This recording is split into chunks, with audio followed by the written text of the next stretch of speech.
السلام عليكم مشاهدينا الكرام، مرحبا بكم في قناتنا الأخبار الجزائرية 24. الرئيس عبد المجيد تبون يشارع غدا في زيارة إلى تركيا.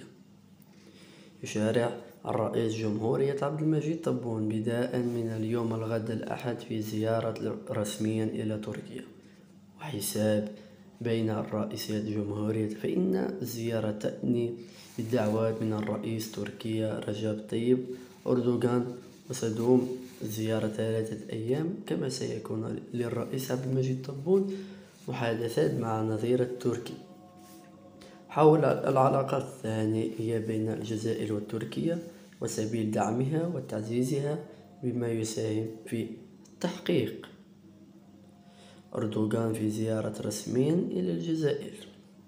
الرئيس التركي رجب طيب أردوغان في زيارة رسميا إلى الجزائر بداية من الغد، وجاء من بين نشرة رئيسية عطف يشار في زيارته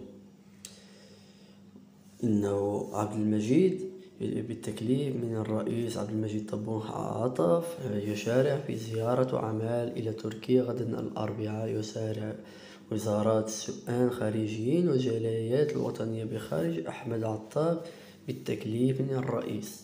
والسلام عليكم.